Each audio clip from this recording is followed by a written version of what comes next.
Olá, meus irmãos. A paz do Mestre esteja com todos vocês. Que Deus abençoe quem me ouve, que o Senhor possa falar conosco hoje sempre por intermédio da sua palavra. O texto para nossa breve meditação encontra-se no Evangelho de Jesus Cristo, segundo Marcos. Nós vamos ler o capítulo 10, a partir do verso 46, que diz assim: Então chegaram a Jericó. Quando Jesus e seus discípulos saíam da cidade, uma grande multidão o seguiu. Um mendigo cego chamado Bartimeu, filho de Timeu, estava sentado à beira do caminho. Quando Bartimeu soube que Jesus de Nazaré estava perto, começou a gritar: Jesus, filho de Davi, tenha misericórdia de mim. Muitos lhes diziam ao brados: cale-se. Ele, porém, gritava ainda mais alto: Filho de Davi, tenha misericórdia de mim. Quando Jesus ouviu, parou e disse: Falem para ele vir aqui. Então chamaram o cego. Anime-se, disseram. Venha, ele está o chamando. Bartimeu jogou a sua capa para o lado, levantou-se de um salto e foi até Jesus. O que você quer que eu lhe faça? Perguntou Jesus. Eu quero repetir isso.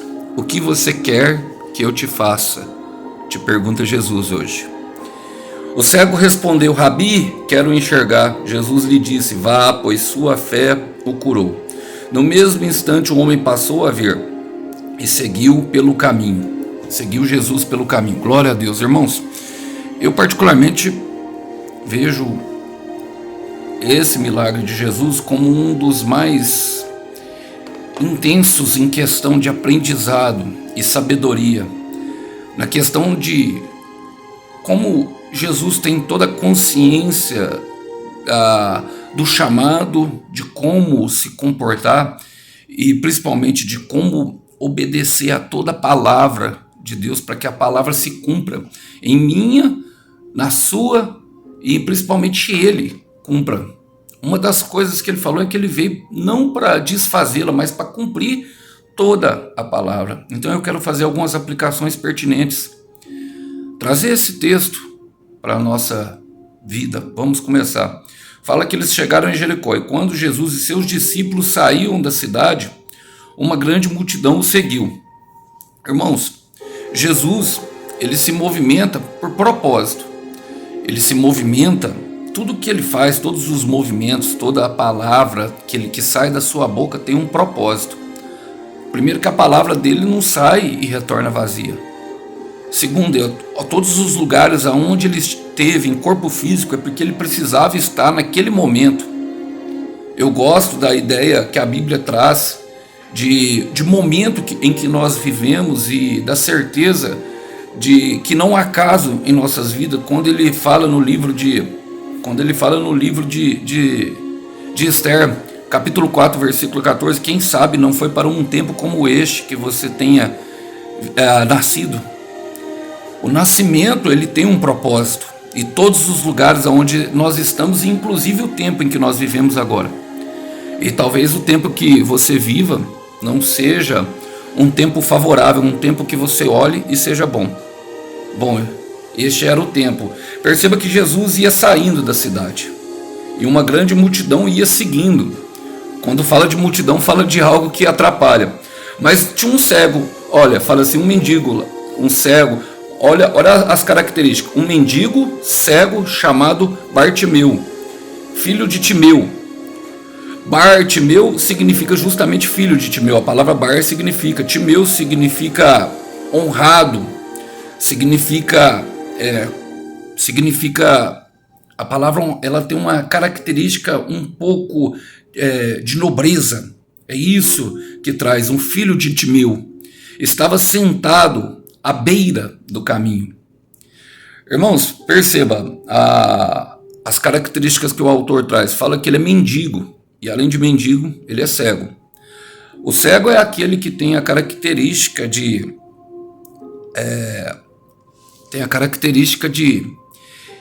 não enxergar. Então por isso talvez ele estivesse sentado, porque não soubesse para onde caminhar. E o sentado fala de uma posição de acomodação ao lugar, mas ele estava acomodado no lugar errado. Ele estava descansando no lugar errado. Ele estava na beira do caminho. Mateus capítulo 3, eu já trouxe a questão do ouvir a palavra e a semente que é plantada em nós, a semente que é plantada à beira do caminho, é a única que Satanás tem acesso a roubá-la. E o ladrão veio para roubar, matar e destruir. Mas o nosso Senhor não. O nosso Senhor, ao contrário, ele veio para dar, edificar e vivificar.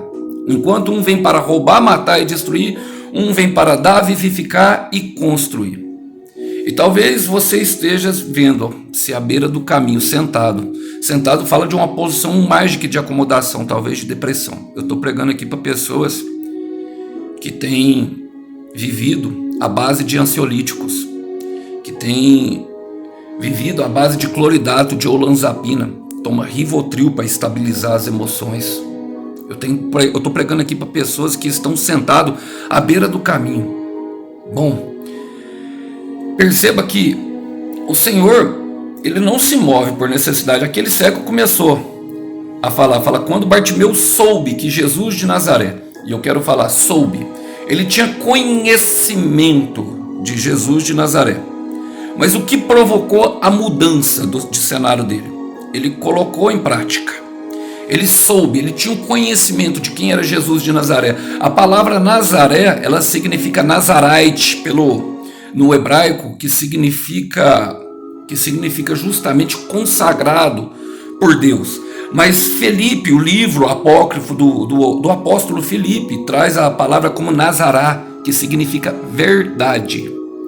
Jesus de Nazaré, ele sabia que aquele homem era um consagrado de Deus, e mais do que isso, ele era verdade, porque Deus não é filho do homem para que minta, e nem o homem para que se arrependa.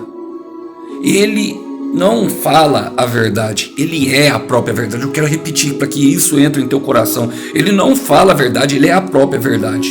E aquele homem começou a clamar Jesus, filho de Davi. Quando ele faz essa referência de filho de Davi, ele está reconhecendo que Jesus é o Messias, o separado, o escolhido de Deus. Ele sabia exatamente quem Jesus era. E ele clama da forma certa. Jesus, a palavra fala, muitos lhes diziam ao brado, calem-se. Ele, porém, gritava ainda mais alto, filho de Davi, tenha misericórdia de mim. Meus irmãos, na nossa caminhada, e talvez você tenha essa impressão de que as suas orações não estejam ouvidas porque nada tem acontecido, eu quero te dizer, não se atemorize. Eu quero ler um versículo com vocês que está em 2 Coríntios, capítulo 1, versículo 20, fala, pois quantas forem as promessas feitas por Deus, tantas tem em Cristo. O sim, por isso, por meio dele, o amém é pronunciado por nós para a glória de Deus. Mas é necessário um alinhamento. E as pessoas vão tentar nos parar. Perceba que ali Flávio Josefo fala que ali naquele lugar ficava não só cegos, mas também ficava aleijados, coxos, mudos e surdos, e muitas pessoas com deficiências. Essas pessoas não iam para a cidade porque elas não poderiam nem buscar a Deus no templo, porque elas eram consideradas impuras. Então elas estavam ali paradas à beira do caminho por um motivo. Já estavam desanimadas, entraram em depressão e talvez achassem que Deus nem fosse as ouvir. Mas aquele mendigo conhecia, ele sabia que tinha um sim e amém em Cristo. Ele sabia que tinha uma promessa que poderia dar esperança e vida, e ele não deu atenção, ele começou a clamar mais alto, porque vai ter pessoas que não acreditam em nós. Vai ter pessoas querendo nos parar no meio do caminho. Eu estou pregando aqui para pessoas que têm sido paralisadas pelo medo do que os outros falaram. Cale essas vozes. Calem-se essas vozes. Cale essas vozes na sua mente. E coloque a voz de Deus falando que você tem o sim e o amém. Quando Jesus o ouviu, e por que Jesus o ouviu, meu irmão? Porque Jesus não se move por necessidade, Jesus ouviu ele. Os outros ainda continuaram a palavra fala.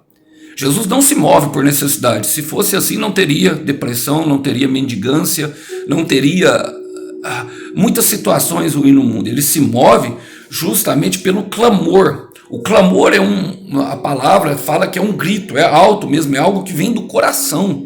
Algo que é sincero, algo que é intencional e direcionado ao alvo a qual nós confiamos. E olha só o que Jesus fez. Jesus ouviu, parou e disse, fale para ele vir aqui. Jesus não foi até ele. Na maioria dos milagres nós falamos porque ele vem até aqui. Por que Jesus não foi até ele? Porque ele era cego. Mas ele tinha a boca para clamar, e poderia se levantar, ele ainda tinha perna. Ele era cego, ele não conseguia o caminho, mas ele tinha boca para clamar e ele tinha a perna para caminhar. Eu sei que Deus está falando para alguém aqui, sabe? Fazer a sua parte. Eu sei que alguém que você pode fazer. E olha só, perceba que tinha uma multidão parando ele, mas o Senhor mandou chamar. A palavra não deixa claro se ele mandou aos mesmos. Eu creio, no meu entender, eu já vi algumas pessoas ministrando que os mesmos que mandavam ele calar agora estavam chamando ele, mas eu quero fazer uma aplicação diferente, porque o Senhor fala sempre com os seus discípulos.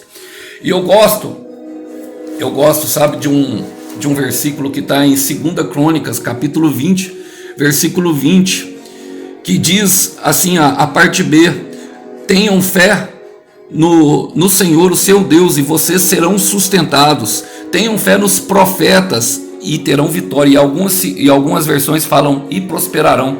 Eu quero te dizer, meu irmão, porque aqueles homens atenderam o chamado do mestre, chamaram o cego, e olha o que eles disseram: anime-se, disseram, venham, ele está se chamando.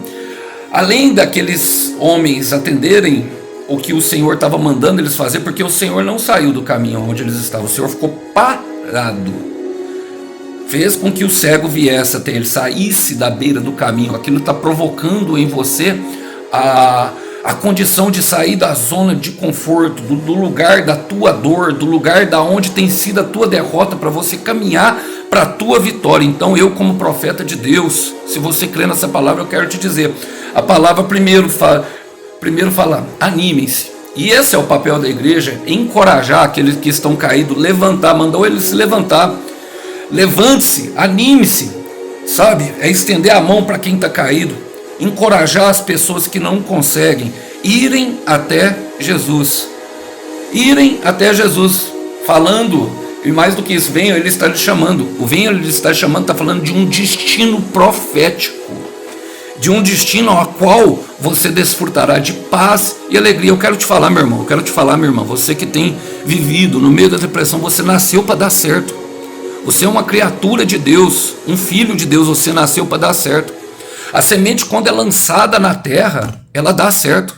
Ela só depende da ação sobrenatural de Deus, ela prospera só de estar no lugar certo. Quando a semente é lançada na terra, ela prospera, ela depende da chuva. Você nasceu para dar certo, meu irmão. Não importa qual, você não é a sua circunstância. Você não é a sua depressão, você não é os seus remédios, você não é a situação que você tem vivido, você não é a separação de quem você ama. Você não é, você é filho, então vá até ele. E olha só, Bartimeu jogou a sua capa. A capa era a identidade do mendigo, era o que dava permissão para ele mendigar. Ele jogou a capa fora. Ele sabia que toda provisão viria do Senhor agora. Ele jogou a capa fora, meu irmão. Jogou a capa fora, olha que ato de fé. Levantou-se de um salto. O que é esse de um salto, irmãos? É o fortalecimento que vem por meio do Senhor. Eu quero ler com vocês um versículo que está aqui, ó, em Isaías 48, versículo 17. Fala assim: assim diz o Senhor, seu Redentor, o Santo de Israel: eu sou o Senhor seu Deus, que ensina o que é bom e conduz pelo caminho que lhe deve seguir. Ele trouxe redenção para aquele homem nas palavras dos profetas, mas Deus faz infinitamente mais. Deus faz infinitamente mais.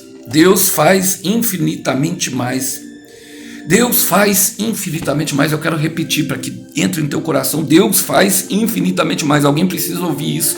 Deus faz infinitamente mais. Já parou para pensar se você tivesse de frente ao autor e consumador de toda a nossa vida, de toda a nossa fé, de toda a nossa salvação, e ele perguntasse o que está aqui no versículo 51: o que quer que eu te faça? É o que ele te pergunta hoje. O que quer? Meu irmão, talvez você já tenha orado e se esvaziado de seus pecados, abrido espaço para que ele possa preencher o vazio. A terra está seca, está sedenta, e ele está te perguntando: o que quer que eu te faça?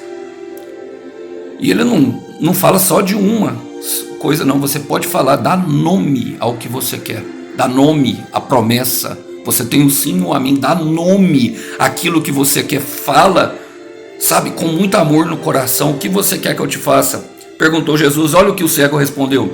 Rabi, quero enxergar. Ele chamava de filho de Davi. Agora está chamando de Rabi. Ele chamava de filho de Davi. Agora está chamando de Rabi. Rabi é mestre. Ou seja, ele reconheceu que o Senhor pode lhe ensinar. Ele reconheceu toda a sua pequenez e quem poderia lhe ensinar. Ele se arrependeu sinceramente. Ele sabia quem é que mostrava o caminho. O Senhor disse, Jesus lhe disse, vá, pois a tua fé o curou. No mesmo instante o homem passou e seguiu Jesus pelo caminho. Eu quero terminar com Jeremias capítulo 29, versículo 11. Porque os meus pensamentos não são os vossos, e os meus caminhos são mais altos que os seus, com a finalidade de lhe dar esperança e paz. E outras versões, para lhe dar o final que você espera. Que final que você espera do mestre, meu irmão? Que final que você espera do mestre, minha irmã? Dê nome, entregue ao mestre toda a tua ansiedade, toda aquilo que te paralisa, e mais do que isso, ele está lhe dando, além dele retirar todo o mal que está dentro do nosso coração, ele nos dá um destino a qual nós esperamos, que já foi plantado essa semente. Você precisa crer. Se ninguém crê, se as pessoas mandarem você se calar, você continua clamando, mesmo que pareça que não esteja ouvindo. Espere o tempo, espere pela resposta, saiba que ele vem em teu socorro. Ele te coloca no lugar certo, ele te tira da beira do caminho para te colocar dentro do caminho, para que você possa prosperar. Receba essa palavra em teu coração, minha irmã. Receba essa palavra em teu coração, minha irmã. Ore com fé hoje. Se coloque no caminho, se coloque a andar, anime-se, fortaleça. Você pode andar, mesmo que não esteja enxergando. E quando você se colocar no caminho, vai passar a enxergar com bastante clareza. E saber que tudo aquilo que ele falou, que ele é a verdade, que ele não é homem para que minta, e nem filho do homem para que se arrependa. E acaso ele fala e deixa de agir, porque Isaías 43, 13 diz, agindo Deus, quem impedirá? Que os irmãos possam ficar com essa breve mensagem. Até uma próxima mensagem. A paz do mestre. Tchau, tchau.